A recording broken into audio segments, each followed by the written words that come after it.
1절 3절 함께 읽겠습니다. 여호와께서 아브라함에게 이르시되 너는 너의 고향과 친척과 아버지의 집을 떠나 내가 내게 보여줄 땅으로 가라. 내가 너로 큰 민족을 이루고 내게 복을 주어 내 이름을 창대하게 하리니 너는 복이 될지라.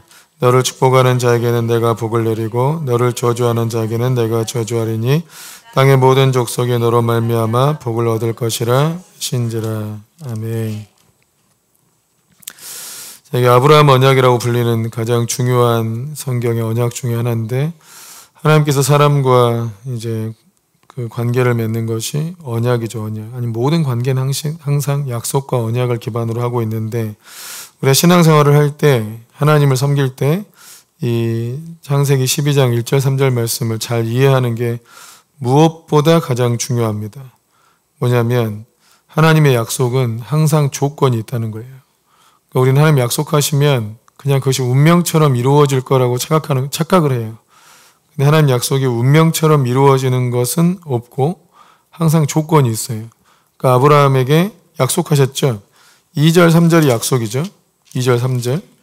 큰 민족을 이루고 내게 복을 줄 거고 너의 이름을 창대하게 하고 복이 될 것이다. 축복하는 자는 내가 복을 내리고 저주하는 너를 저주하면 내가 저주하고 너로 땅의 모든 족속이 너로 말미암아 복을 얻을 것이다. 이게 이제 실상 하나님 나라를 너의 자손을 통해서 이루겠다. 그리고 그 나라는 나의 제사장 나라가 될 것이고 너의 나라 내가 너의 자손으로 갈 것이고 또 너의 자손으로 가는 예수님을 통하여 온 세계가 복받게 될 것이다 하는 이 약속인데, 그런데 이 약속을 어떻게 얻을 수 있냐? 1절 말씀에 순종을 해야 이걸 얻을 수 있다 하는 조건이 걸려 있다는 거죠. 그러니까 너는 너의 고향과 친척과 아버지의 집을 떠나라. 완전히 떠나라. 이렇게 되어 있어요. 이게 완전히 요게 빠져 있어요. 한국말 번역에는. 그러니까 온전히, 완전히 떠나라. 이게 되어 있고, 떠나가 내가 너로 너에게 보여줄 땅으로 가라. 요건데, 이 말씀에 순종하면 2절, 3절이 너한테 이루어진다. 라고 말씀하신 거예요. 그래서 많은 사람들이 하나님의 약속을 받지만, 청함을 받지만, 또 택함을 받지만, 청함 받죠. 부름을 받아요. 그런데 진짜 이렇게 순종하는 사람이 많지 않아요. 그러니까 1절의 말씀에 순종을 해야 2절, 3절 약속이 풀어진다는 걸 꼭 기억해야 돼요. 그러니까 많은 사람들이 예수님 믿어요. 근데 다 하나같이 하나님의 놀라운 복을 받는 건 또 아니에요. 왜 그러냐? 근데 순종하지 않았거든요. 하나님이 1절의 말씀에 순종하지 않았어요. 그러니까 어떤 사람은 계속 성령 충만하게 어떤 일을 풀어나갈 수도 있고, 또 어떤 사람은 가다가 시험 들기도 하고 무너지기도 하고 나태해지기도 하고 뭔가 이렇게 꼬이기도 하고 먼 길 돌아가기도 하고. 왜 그러냐? 다 1절 말씀에 순종하지 않아서 그래요. 자, 1절 말씀에 하나님께서, 근데 많지 않잖아요. 조건이. 많나요? 많지 않죠. 일단은 완전히 떠나라. 그리고 가라. 두 가지잖아요. 완전히 떠나고 그리고 가라. 이 두 가지인데 어디서 떠나야 되냐? 너의 고향, 친척, 아버지의 집을 떠나라. 이게 히브리 말에 어미가 붙어가지고 완전히 떠나라. 이게 붙어있다니까요. 어설프게 떠나라 이게 아니고 완전히 등져야 돼. 고향을 떠나왔으면 뒤를 돌아보지 마라 이거죠. 근데 이제 고향을 떠나라, 친척을 떠나라, 아버지의 집을 떠나라. 이게 강조이기도 한데 어떤 말씀이냐면 네가 전에 살아왔던 삶의 방식에서 완전히 떠나라 이 뜻이에요. 그러니까 전 전라도니까 전라도에서 살듯이 서울 와서 살면 됩니까? 안 되잖아요. 그러니까 부산에 살듯이 서울에 살면 안 되죠.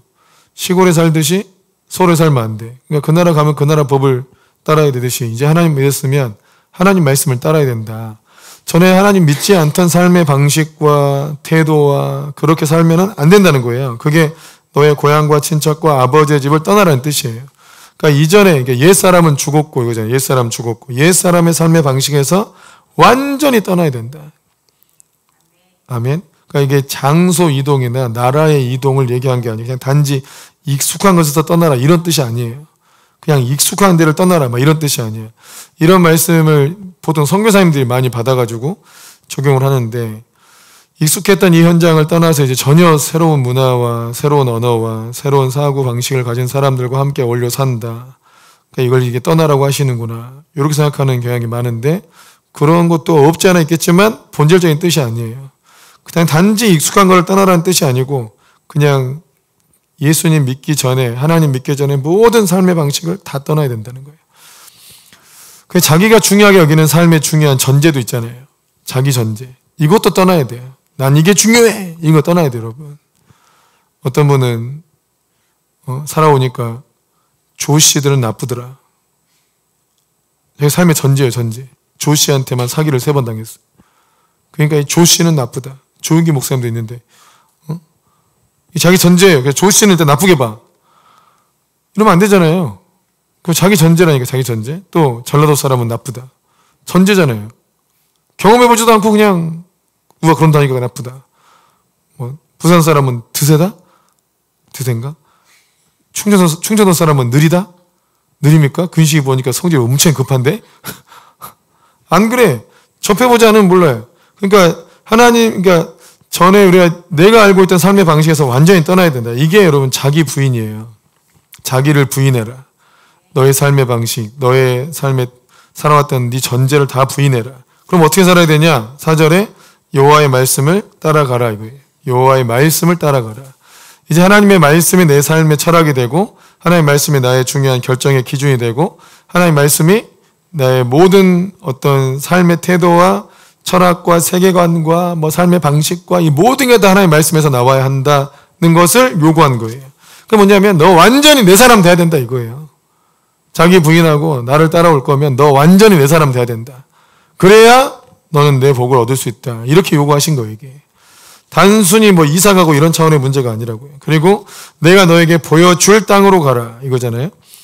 그러니까 이건 무슨, 뭐와 똑같냐면, 그 열혈강호에서 보면, 천마신군이 제자를 부른 거와 똑같아.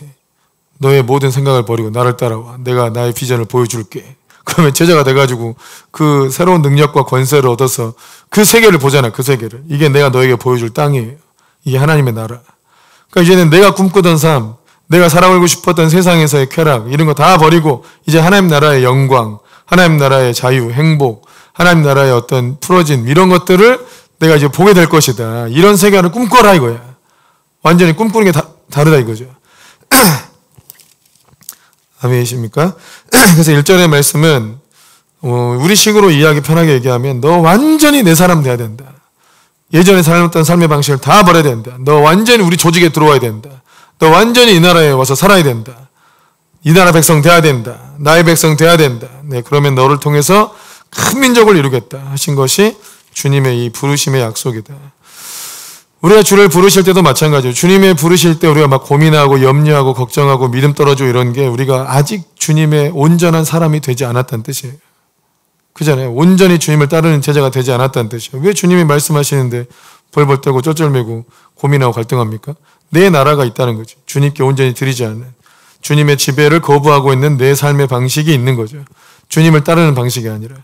오히려 반대로 주님의 말씀 임하면 다 대기하고 있다가 주님 말씀 딱 임하면 아멘! 감사합니다. 가겠습니다. 왜냐하면 이게 하나님께서 내게 약속하신 그 나라를 주겠다는 과정이거든요. 그잖아요. 이 약속으로 이해하면 가라! 그러면 아멘! 그 나라를 가겠다. 내 공로를 세울 수 있잖아요. 그러니까 군대 장관처럼 생각하면 야 어디 점령하러 가! 그러면 막 담대하게 가가지고 그거 이제 얻으면 어떻게 돼? 하나님 나라가 확장되지만 자기도 이제 진급하잖아요. 공로를 세워가지고. 그런 차원으로 이해하는 게 훨씬 더 맞는 것 같아요. 하나님께서 어떤 일을 하라고 명하셨다. 그럼 내 예상과 달라. 나 가족들하고 휴가 가려고 그랬는데 그 시간에 가서 전쟁하러 가래. 그럼 가야죠, 전쟁하러. 근데 그게 또 중요한 기회가 되죠. 하나님 나라를 위해서 일할 수 있는 기회이기도 하고 자기가 또 그 나라에서 성공할 수 있는 기회이기도 하고. 오히려 그렇게 이해하는 게 훨씬 더 맞을 거라는 겁니다. 그래서 아브라함이 하나님 말씀을 따라갔습니다. 자기의 어떤 삶의 방식을 다 떠나서. 근데 이 말씀이 쉬운 말씀이 아닙니다. 셈족이 살고 있던 그 동네에서 함족의 문화권으로 오는 거예요. 셈족을 니무롯이나 이런 인간들이 막 태양신 숭배로 물들였다 하더라도 그래도 하나님 섬기는 신앙이 남아있는 거거든요. 근데 함족 땅 가면 그게 없어요. 아예 하나님 섬기는 신앙이 없어요, 거기. 근데 그런 땅에 가는 거예요. 완전히 영적 불모지로 들어가는 거죠. 그런 땅에 가서 하나님 나라를 세워라. 이게 참 쉬운 일이 아니에요. 적응해 살기도 힘든데. 근데 하나님께서 보호하시고 인도하시고 역사하실 테니까 가라. 그리고 간 거죠. 근데 이제 5절에 보면 그 하란을 떠날 때 나이가 75세였고 5절에 보면 조카 롯이 같이 갔어요. 그 안에 사라와 조카 롯도 같이 가고 하란에서 모은 모든 소유 얻은 사람들 이끌고 가나안 땅으로 간 겁니다. 그러니까 몇 명 간 게 아니고 몇백 명 간 거예요. 몇백 명. 몇천 명이 될 수도 있어요. 그 많은 사람들이 한 번에 움직인 거죠.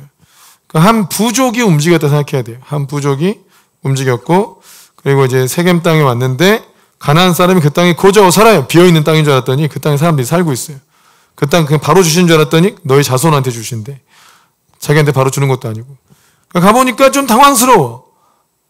아니 뭐 이 땅을 주신다고 하신 것 같은데 가보니까 그 땅 사람들 살고 있고 이 땅 얻으려니까 뭐 당장은 안 될 것 같고 몇백 년 걸릴 것 같고 이거 어쩌자는 거야 막 이렇게 당황스럽죠. 주님 근데 왜 이렇게 빨리 불렀어요? 막 이런 생각이 들 수도 있잖아요.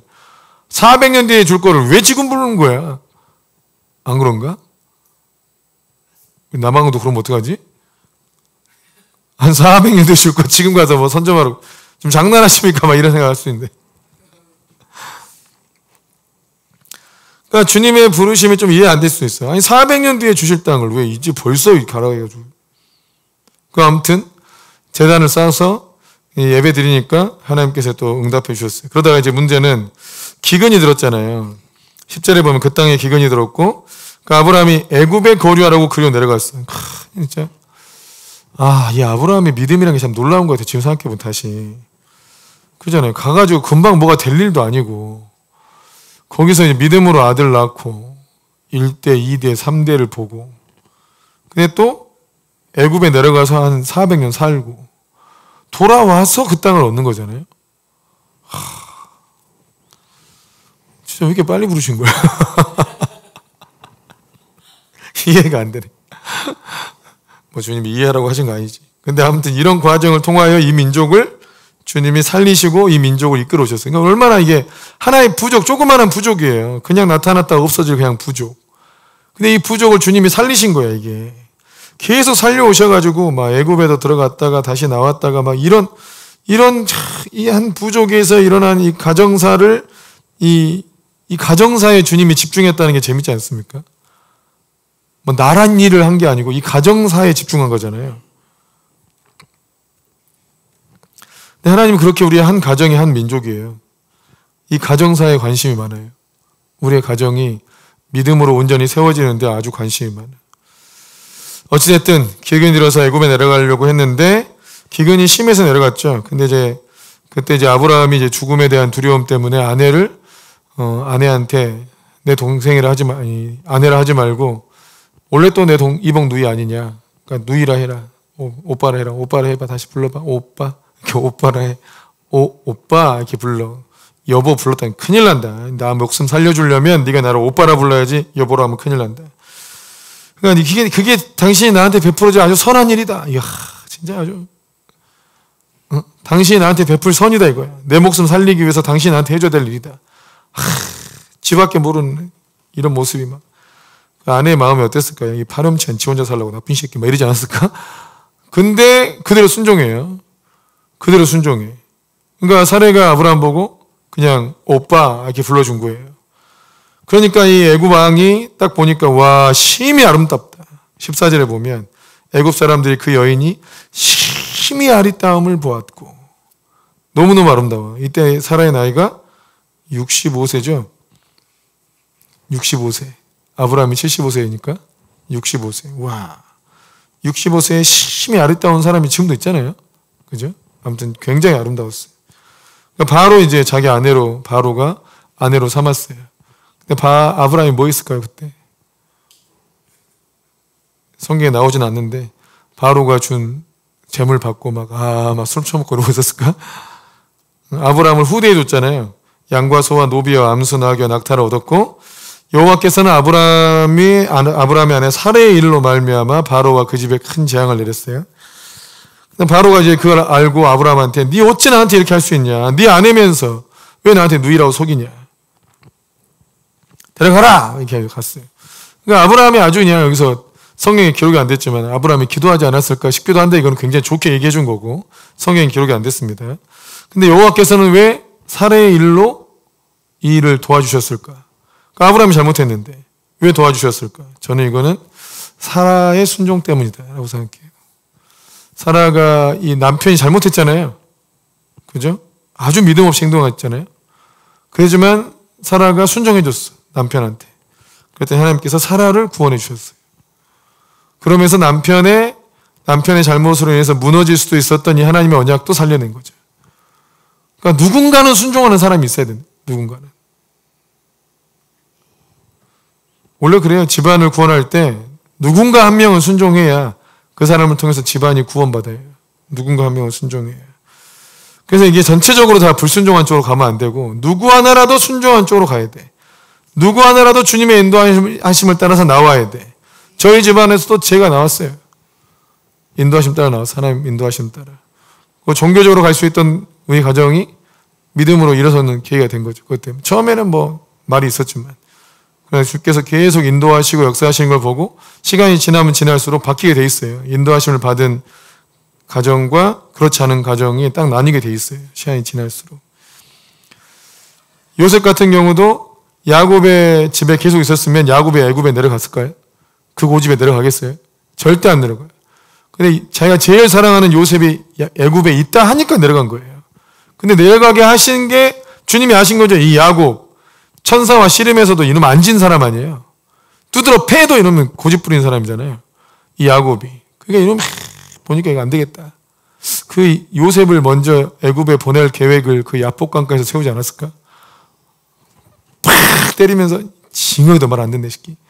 했다가 너 이 애굽에 내려가야 되는데 이 아브라함에게 하신 언약이나 하나님의 계획상 이 가족들이 애굽에 내려가야 되잖아요. 그래서 거기서 번성해야 되는데 말하면 안 들을 것 같아. 그러니까 환도뼈 때리고 그리고 이제 그때 계획을 세운 거죠. 아, 요셉을 먼저 빼야겠다. 순전히 제 상상이에요. 제 상상. 그러니까 고집을 심하게 부리거나 또 하나님의 말씀으로 다루지 않으면 뭔가 연단을 받게 될 수밖에 없어요. 하나님은 하나님의 뜻을 주의 영광을 위해서 이루셔야 되니까. 아멘이십니까? 그래서 여기서 아브라함이 좀 파렴치하게 아내를 누이어 속이고 지 목숨 살라고 아주 거짓말하고 아주 속이고 이런 일이 있지만 하나님께서 사례의 순종을 통하여 그 집안을 구원하셨다. 그리고 하나님의 언약의 길을 계속 유지하셨다. 라고 생각해 볼 수 있지 않을까 생각이 들고 또 하나님께서 은혜로 구원해 주신 거죠. 이게 하나님의 은혜이기도 하죠. 언약 맺은 사람에게 베푸신 하나님의 은혜. 그가 부족하지만 하나님께서 도우신다. 아멘. 근데 그의 부족함과 불순종을 통해서 지가 어려움은 당해요. 어려움 안 당한다는 게 아니에요. 여러분 조영기 목사님 같은 분도 여의도에다가 건축할 때 교회 성전 세울 때 도저히 겁나고 무서우니까 거기다 먼저 아파트를 지어서 아파트를 분양하고 그거 돈 번 걸로 교회 짓자 이렇게 자기 계획을 세웠어요. 그러니까 막 사모님한테 얘기하니까 사모님이 막 싸웠어요. 당신은 아직 믿음의 사람이야. 하나님 사람 아니다. 그냥 하나님께 맡기고 그냥 교회를 건축해야지. 뭔 지금 아파트 분양해가지고 아파트를 팔아서 지금 그걸로 돈 벌어가지고 뭐 아파트 지으려고 하냐? 교회를 지으려고 하냐? 막 싸웠어요.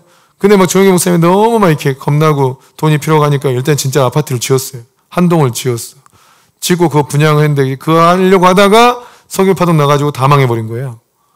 근데 지금도 보면 여의도 순복음교회 그 건물 있고 그 뒤에 한 동의 아파트가 있어요. 그거 지었다가 팔아서 교회 건물 지으려고 했던 거예요. 근데 그거 짓다가 석유파동 났죠.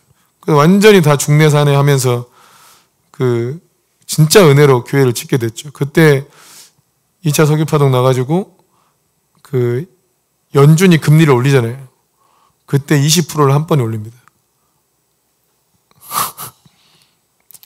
1, 2% 하던 금리를 20%로 한 번에 올려요.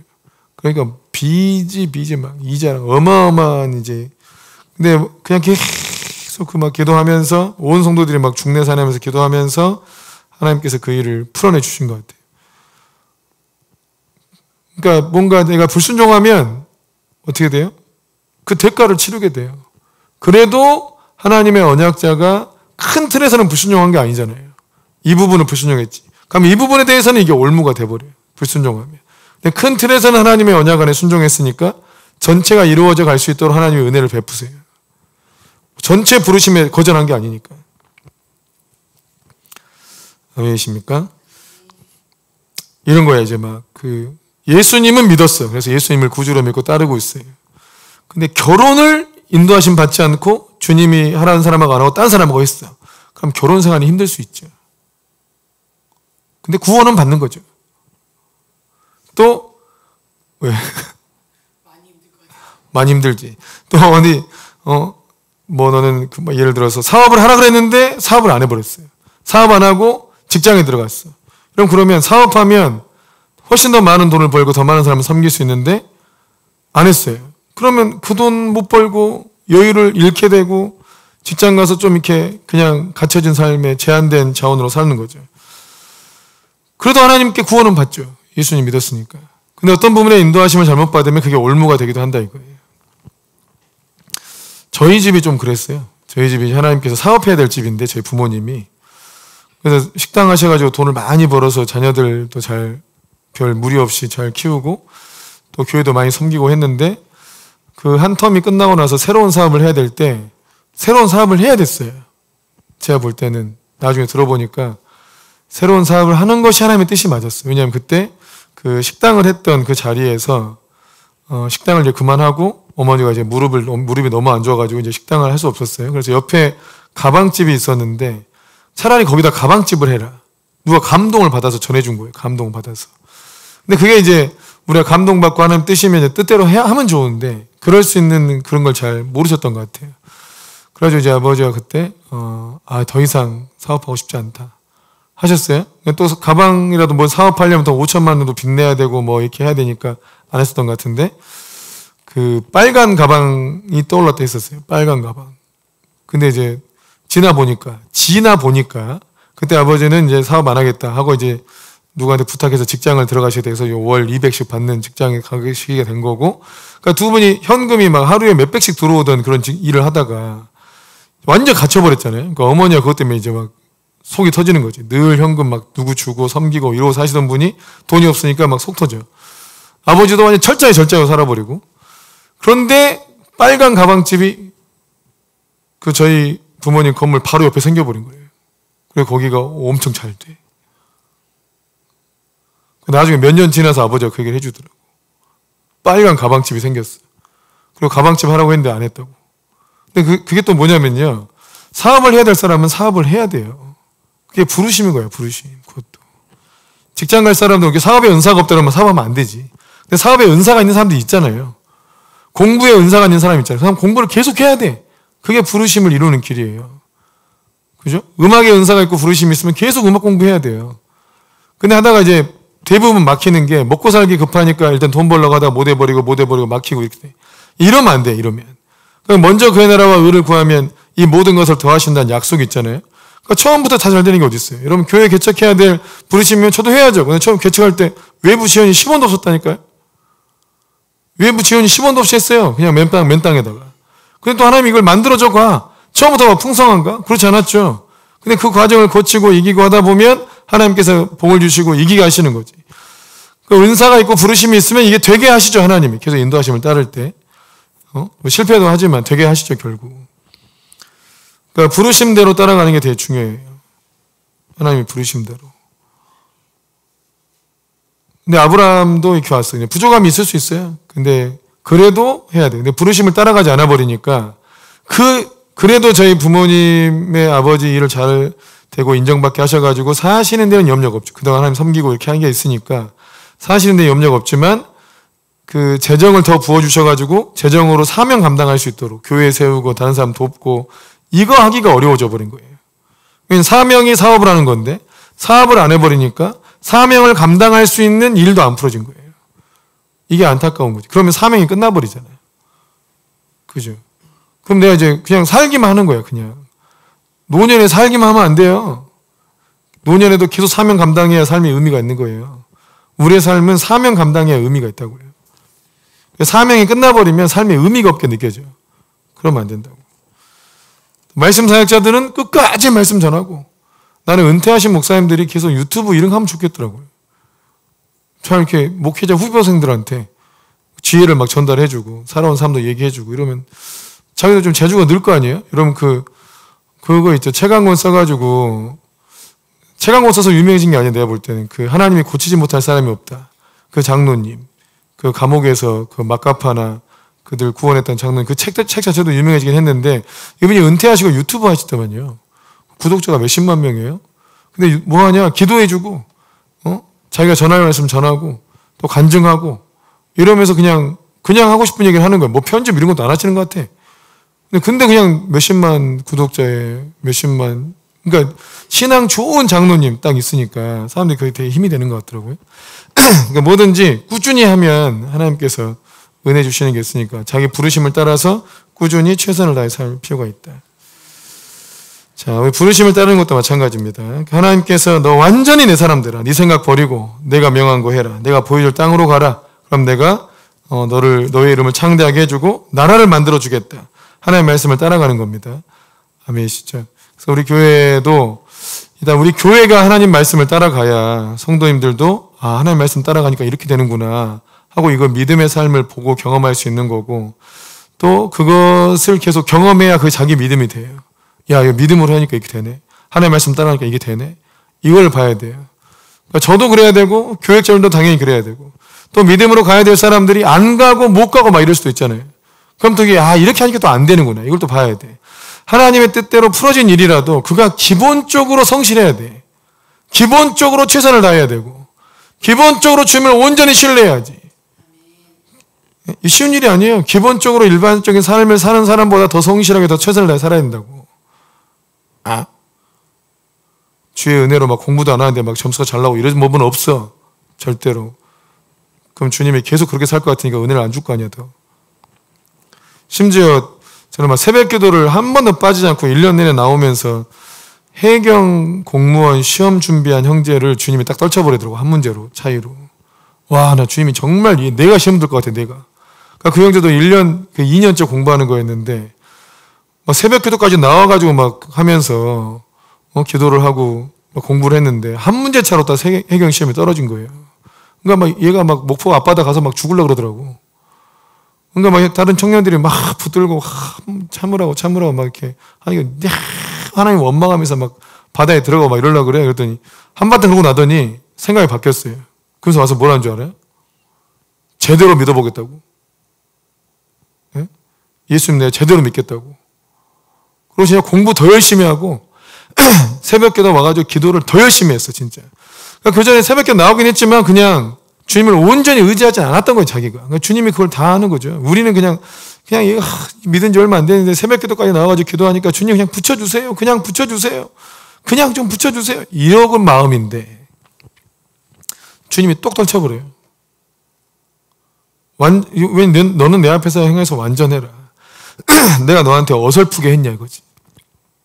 하나님이 어설프게 했습니까? 그 사람 구원하기 위해서? 대충 그냥 피 한 번 흘려보고 됐다 이렇게 했었어요? 아니었잖아요. 주님이 그 사람은, 우리는 그냥 그 사람 시험 될까 봐 걱정돼가지고 이렇게 했지만 주님은 강하게 훈련시켜요. 그랬더니 이 형제가 정말 1년 동안 열심히 새벽기도 나오고 진짜 열심히 기도하고 공부도 막 하루에 10시간씩 계속 또 공부하고, 그리고 시험 볼 때쯤 돼서 내가 기도해주고 막 이러는데 안수하려고 가니까 이미 합격했다 막 이래. 0이요, 0이. 어떤 응답이 막 쌓이는데 안수하기 전에 막 이미 합격했다 막 이게 막 울려 퍼진다니까. 그거 막 그랬죠. 너 이미 합격했다고. 그때 이제 합격해가지고 해경 딱 들어갔죠. 근데 해경 해가지고 이제 배 타고 이러면 교회를 못 와요. 그러니까 신앙이 어중간하게 좋지 않으면 못 버텨, 신앙을. 그러니까 하나님께서 아주 빡세게 이렇게 훈련시켜서 진짜 하나님 온전히 의지하도록 이 경험을 주셨던 것 같아요. 우리가 어설퍼, 우리가 그냥 대충 해도 그냥 하나님 좀 은혜 베풀어 주세요 막 이런 마음인데 그 사람 상처받을까 봐. 근데 주님은 그렇지 않대. 주님은 자기 백성 강하게 훈련시킨다.